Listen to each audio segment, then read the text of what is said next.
স্টাইলটা একটু ভিন্ন রকম। ও সবসময় মানুষকে পচায়, আর ওর মানুষকে মানে পচাতে ওর অনেক ভালো লাগে।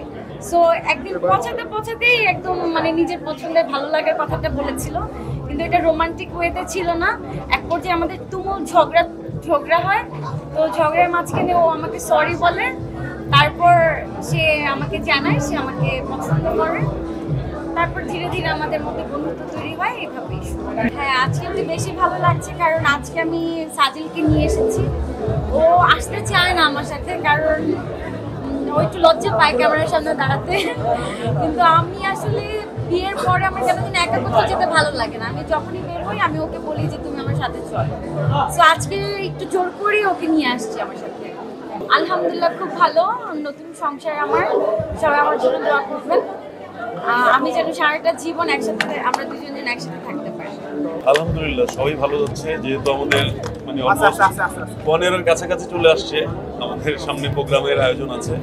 ইনশাল্লাহ ভালোই যাচ্ছে সবকিছু আপনাদের সবার দোয়ায়। এটা সবার নিজের আন্ডারস্ট্যান্ডিং এর উপর ডিপেন্ড করে। যদি আপনারা নিজেরা ঠিক থাকেন অবশ্যই সম্পর্ক ঠিক থাকবে, আর নিজেদের আন্ডারস্ট্যান্ডিং না থাকলে কোনো কিছু ঠিক থাকবে না। আর আল্লাহর অশেষ রহমত ছিল, তাই হয়তো বা ঠিক ছিল না। ওর তো আসলে সব দিক দিয়ে, ওর আসলে কোনো দিকে তো মানে খারাপ না, সব দিকেই ভালো। আর মেনে নিলেও মানুষ হিসেবে ভালো, মানুষ হিসেবে ভালো। এখন দেখেন সুন্দরীও বলা যাবে না, অন্য কিছু বলা যাবে, আপনারা সবাই জানেন একজন নায়িকা হতে গেলে যা যা গুণ থাকে ওগুলো তো আছেই, বাট সর্বফার্স্ট কি হলো মানুষ হিসেবে অনেক ভালো।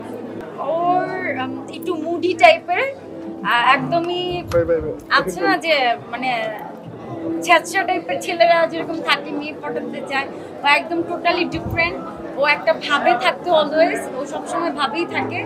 সো ওর এই পার্সোনালিটিটা আমার কাছে অনেক ভালো লাগছে। আসলে কেউ কাউকে ঘুরানো হয় নাই, আমিও ওর সাথে কথা বলতে আমার ভালো লাগতো, আমরা একসাথে ঘুরতে যেতাম ভালো লাগতো, আমরা অনেক সময় চায়ের আড্ডা দিতাম, লং ড্রাইভে যেতাম, রাত্রেবেলা ঘুরতে বের হতাম।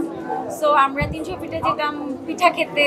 সো এইভাবে ঘুরতে ঘুরতে এক পর্যায়ে ভালো লাগা, তখন আসলে ভালোবাসার কথা না কেউ কাউকে বলা হয় নাই, অটোমেটিকলি হয়ে গেছে। কিন্তু ও আমাকে পছন্দ করতে এটা জানতাম, আমারও একটা ভালো লাগা ছিল। এইভাবে কিভাবে যেন হয়ে গেল একটা গভীর সম্পর্ক।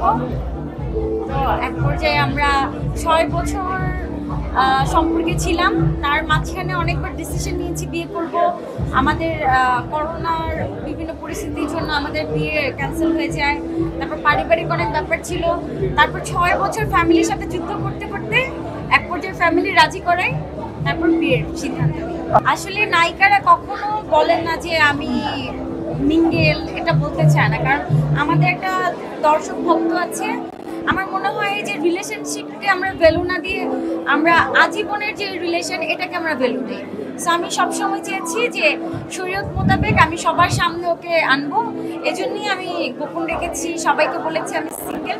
কিন্তু আমার যারা সাংবাদিক বন্ধুরা ছিল অনেকেই জানতো যে আমি রিলেশনশিপে আছি, কিন্তু ক্যামেরার সামনে আমার মনে হয় না যে নিজেদের ব্যক্তিগত জিনিস প্রকাশ করা উচিত। আলহামদুলিল্লাহ, খুব ভালো। শ্বশুরবাড়ি আমি অনেক আদর পেয়েছি, বিশেষ করে আমার শাশুড়ি মাশাআল্লাহ অনেক ভালো। একদমই মনে হয় না যে আমি ছেলের বউ, একদম নিজের মেয়ের মতো করে আমাকে অনেক ভালোবাসে। আসলে আমি কিছুদিন ধরে একদমই দেশের বাইরে, আপনারা সবাই জানেন আমি মালয়েশিয়া সিঙ্গাপুরে আমার হাজব্যান্ডকে নিয়ে ঘুরতে গিয়েছি।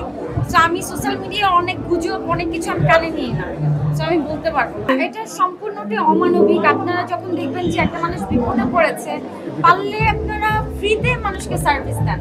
এগুলো তো মানে একটা মানে ব্যবসায়িক একটা মাইন্ড হয়ে গেল না ভাই। মানুষের জীবন তো কখনো ব্যবসা দিয়ে হয় না, আমরাও তো মানুষ, ভিতরে তো আমাদের রক্ত মাংস আছে। সো এই মানবিক দিকগুলো তো মানুষের চিন্তা করা উচিত। এখন এই যে মাইলস্টোন স্কুলের যে ঘটনাটা ঘটেছে, তখন রিক্সা ভাড়া যদি আরো বেড়ে যায়, আমরা বিপদের মুহূর্তে যে একটা মানুষকে আপনারা উচিত ফ্রিতে হসপিটালে নিয়ে যায়, সেখানে আপনারা কিভাবে টাকা দাবি করেন? এটা তো মানুষের মনুষ্যত্বের ভিতরে পড়ে, এটা তো মনুষ্যত্বহীন মানুষ হয়ে যায়। আসলে 5ই আগস্টের পরে তো যে যাকে নিয়ে যেভাবে খুশি নিউজ করেছে, যে যাকে যেভাবে খুশি অপমান অপদস্থ নানান ধরনের বাজে বাজে নিউজ হয়েছে সোশ্যাল মিডিয়া। তো আমরা বলতে গেলে নিজের মতো করে আমরা লিখি, যে যা খুশি লিখে দিলাম সোশ্যাল মিডিয়ায়, কিছু যায় আসে।